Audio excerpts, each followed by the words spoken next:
Okay, we do an awful lot of talking about the line from the crankcase to the fuel pump, and here is my fuel pump. We have, actually it goes like, it sits like this. We have our in and out on the fuel pump, and then we have this back port that if you look at the front of the engine, it actually just sits in here like this. And I don't know what this fuel pump came off of because it's backwards. Oh well, we'll get it figured out. I may use a different pump. But anyway, this fuel pump sits here like this, and then this goes through this hole, which attaches to, via, I just use a fuel hose, to this port right here, which is on the timing cover. The timing cover, it basically, this port in the timing cover is what allows the pulse from the crankcase, from the cylinders going in and out to get to the fuel pump, and since it's a pulse operated pump. So what we're going to do is I'm going to attach this fuel pump right here, and then I'm going to run the line from the pump to the crankcase. Now in my case, I actually had to get the other engine out, the 318, because I wanted these two screws, because I can't find, I don't know, the 1.5 million screws that I need, that I already have.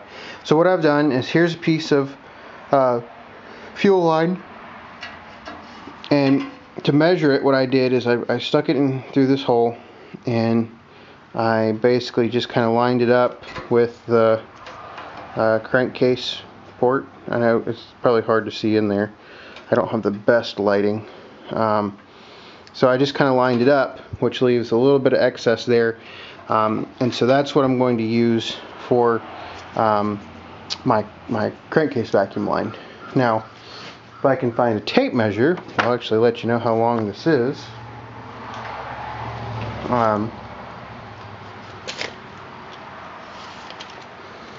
Figure it is approximately, counting for the curve and whatnot, 6.5, 7 inches. So that gives you an idea of what you might be looking to get for a line to go to the fuel pump.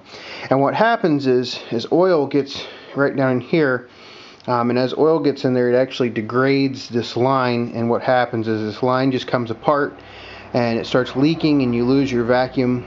And once you've lost your pulse, once you've lost your pulse, then you lose your ability to pump fuel, and then you start getting into fuel starvation and carburetor problems. So that's where a lot of those problems originate from.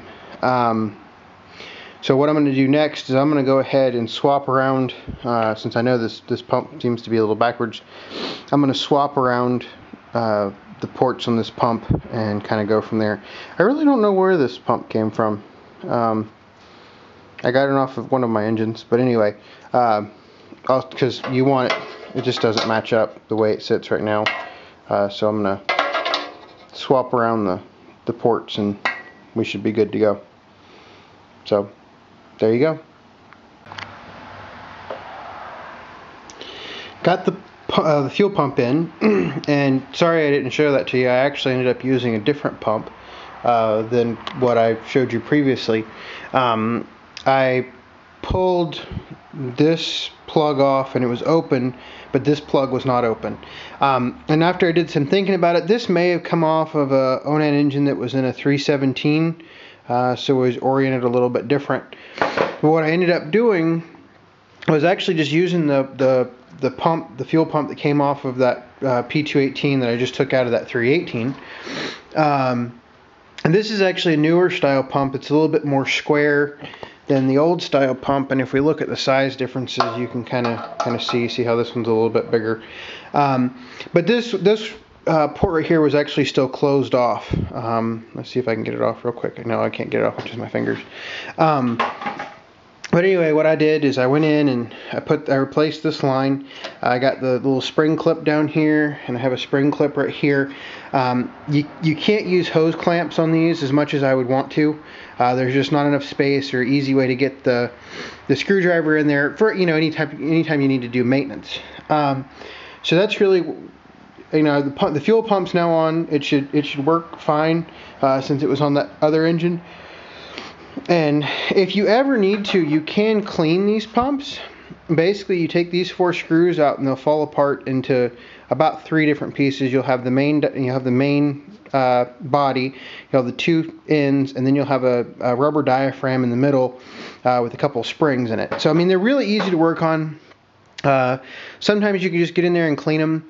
They you know, a lot of people replace these pumps just because they think, oh, I'm not getting fuel flow, but really take a hard look at your crankcase line. You know, these, like I've said in many of my videos, these are, you know, 20-plus-year-old machines. Parts don't last forever, so, you know, it's a lot better to go down and get a foot of fuel line for $1.50 than it is to buy a $40 pump on eBay or go to a John Deere and buy a $60, $70, $80 pump, depending on how you want to set it up. So what I'm going to do next, in preparation of getting this engine in the 318, is I'm going to run my fuel line from here to the carburetor, and I'm going to install a filter in between. I'm not going to install a filter right here, but I'll show you when I get it installed.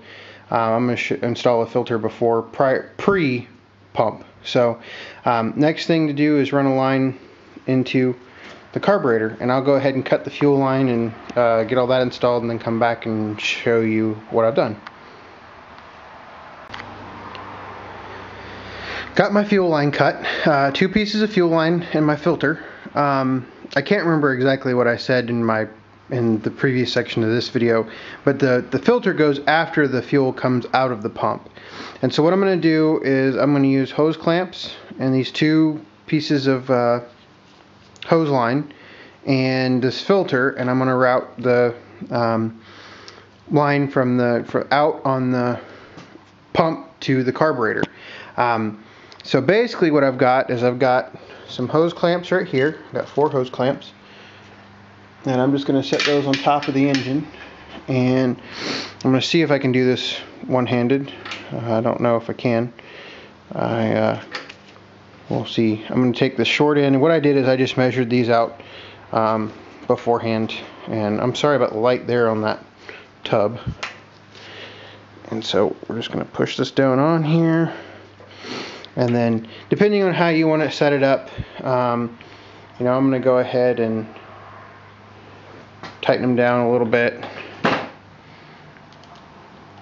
Oh, I need a flat. So basically I'm going to go ahead and tighten these down,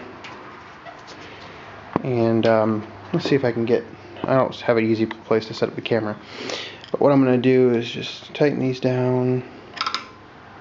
Okay, I can't do this with the camera, so I'll have to I'll come back and show you as soon as I put it all back together. Wanted to share just a little tip. Basically the hardest thing to do now is I've got to get this line through this opening right here and onto the carburetor. Now clearly there's some stuff in my way, so we're just going to move that down. But the best way to do it is I'm actually going to spray a little bit of PB Blaster on that line right there, and then it really helps with trying to squeeze this line through this rubber grommet. That was not good. That was a hose clamp that fell down in my flywheel, so I'll have to dig that out before I do much anything. But basically it's going to take a little bit of force to get this in here, but once you do, it just slides right through.